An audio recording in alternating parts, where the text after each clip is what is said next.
into the next day. But you have a choice. Tonight, you can speak a new reality into existence. As you drift into sleep, your brain shifts from beta to alpha to theta, the gateway to the subconscious. This is the moment your inner programming is most malleable, most open. It is in this sacred window that you can impress your deepest desires upon your mind and set a new direction for your life. Your subconscious mind does not argue, it does not question, it simply accepts, and then it creates.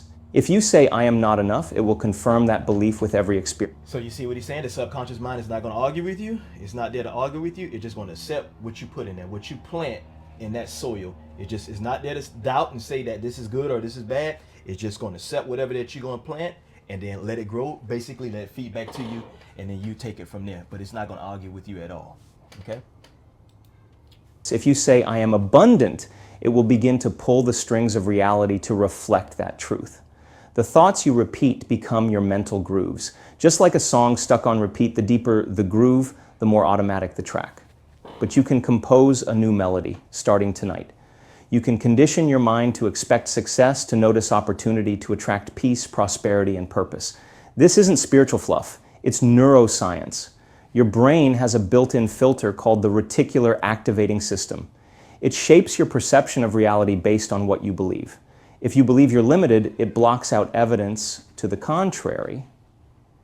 But when you believe you're powerful, capable, and destined for more, it shows you the way. Your beliefs sculpt your perception.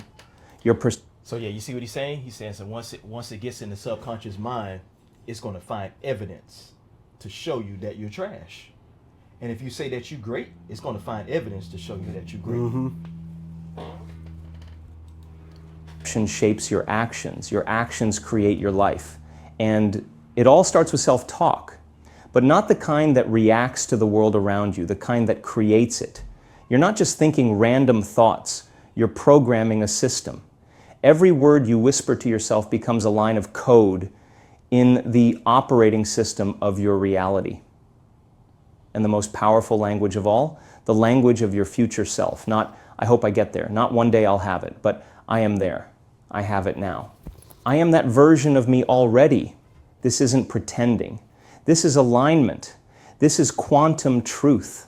The future version of you already exists in the field of infinite potential. You know, in the podcast, I had one episode where we talk about how important it is to have a good self-talk. Like self-talk is really, really important because these are words that you are holding on to. These are the words that you recycle, and these are the words that you are telling yourself from day in and day out. So that's why it's so important to pay attention to the words that you say, because that's truth to you. And words are very powerful. So you just got to be careful, and it's always good to have self-talk. Everybody talks to themselves, you know, but just make sure it's in the right way, you know? Yeah.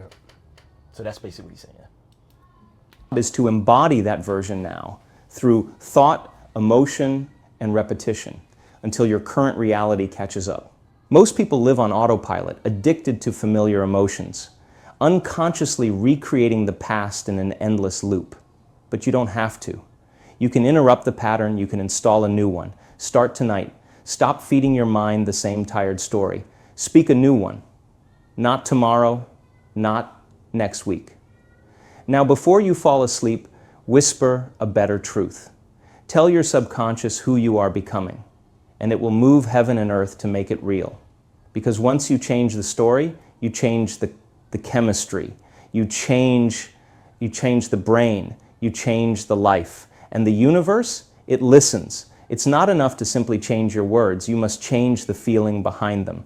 When you say, I am successful, your body must feel what success feels like. The real power lies not in the statement itself, but in the emotion that fuels it. Emotion is the energy. So basically what he's saying is that when you say something and you say, okay, I'm the greatest. So when you say I'm the greatest, it's an actual feeling. It's an emotional feeling that comes behind that. Mm-hmm. So you got to practice that emotional feel that's behind that. You can't just say, okay, I'm the greatest, and you don't feel that way. So you have to have that emotional feel behind it. That's why you keep saying it to get the... But even once you do that, it's still that emotional feel behind it. So it's the feel that you're seeking for, not necessarily the word, because the word is just a word. Yeah. But if you got that feeling that's behind it, then you're ahead of the game.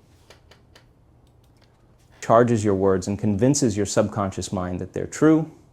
Before you speak your affirmations, ignite the feeling first. Let your imagination be the spark. Recall a moment when you felt truly proud, or visualize what it would feel like to have the life you desire. The body cannot tell the difference between a vividly imagined experience and a real one. When you feel successful, even in your imagination, your body responds as though success is already yours. This is how true self-talk works. Not by repeating empty phrases, but by speaking directly to the intelligence of your body. Every cell in your body is listening. Speak with intention. Speak with emotion. Speak with belief. When you speak with gratitude, love, and certainty, your cells respond by creating alignment, by producing vitality, clarity, and coherence within. Gratitude, in particular, is a powerful tool. When you feel thankful in advance for the success, love, and abundance you haven't yet seen, you send a message to the universe, this is already mine. Quick question, do you know what you mean by gratitude? No. So gratitude is that when you get up in the morning, you thank God that you get up and you see another day. Thank God that it's sunlight. Thank God that you got a roof over your head. It's a lot of different things that you can do to have gratitude. I get up in the morning, I have a meditation. The meditation is nothing but about gratitude, about everything. I'm just grateful for everything. So that's basically what I think about gratitude. So you just want to have something in your everyday routine is gratitude, because that's very, very important. It's very powerful as well. So always be like thankful. Always be thankful. Always be thankful, grateful for whatever it is that you got. Oh. Not what you don't got, what you do got.